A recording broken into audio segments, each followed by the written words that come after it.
یہ ایک ایسا واقعہ ہے جو انسان کے دل کو ہلا دیتا ہے۔ ایک ایسا واقعہ جس میں سچائی، ندامت اور اللہ کی رحمت کی عظمت صاف نظر آتی ہے۔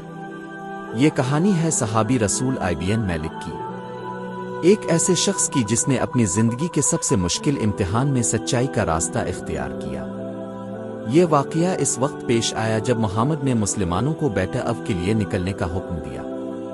یہ ایک انتہائی سخت سفر تھا، شدید گرمی، لمبا فاصلہ اور دشمن کی طاقتور فوج۔ اس موقع پر منافقین بہانے بنا کر پیچھے رہنے لگے، لیکن سچے ایمان والوں نے تیاری شروع کر دی۔ کعب بن مالک رضی اللہ عنہ ایک مضبوط ایمان والے صحابی تھے۔ وہ پہلے بھی کئی غزوات میں رسول اللہ کے ساتھ شریک ہو چکے تھے۔ اس مرتبہ بھی ان کے پاس سواری، طاقت اور وقت سب کچھ موجود تھا، لیکن ایک عجیب سستی ان پر غالب آتی رہی۔ وہ ہر روز سوچتے کہ آج تیاری کر لوں گا، پھر کہتے کل کر لوں گا۔ اسی طرح دن گزرتے گئے، یہاں تک کہ لشکر اسلام مدینہ سے روانہ ہو گیا۔ جب فوج شہر سے نکل گئی تو کعب بن مالک رضی اللہ عنہ کو اچانک احساس ہوا کہ وہ پیچھے رہ گئے ہیں۔ ان کے دل میں شدید ندامت پیدا ہوئی۔ ادھر مسلمان لشکر طویل سفر کے بعد تبوک پہنچ گیا۔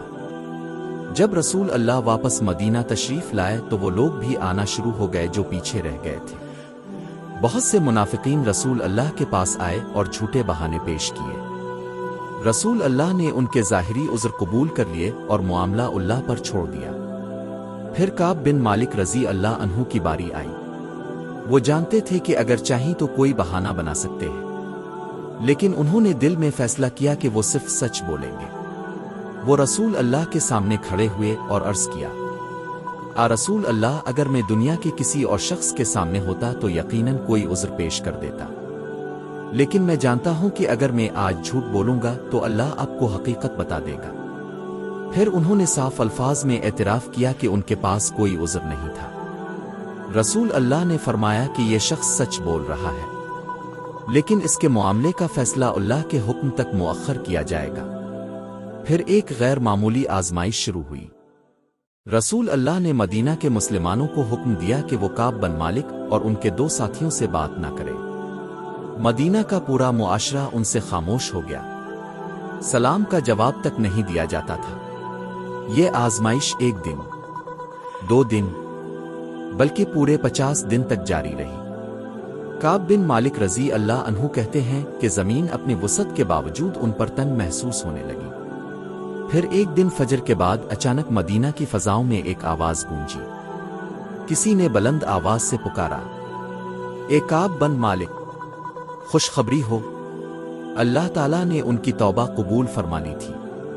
یہ خوشخبری اس آیت کے ذریعے نازل ہوئی جو قرآن مجید میں بیان ہوئی۔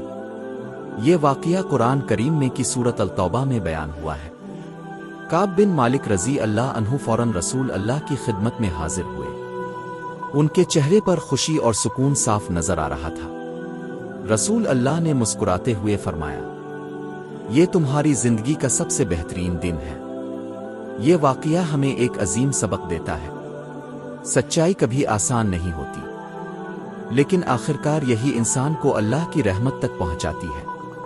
اور یہی کعب بن مالک رضی اللہ عنہ کی زندگی کا وہ لمحہ تھا جب سچائی نے انہیں ہمیشہ کے لیے تاریخ میں امر کر دیا۔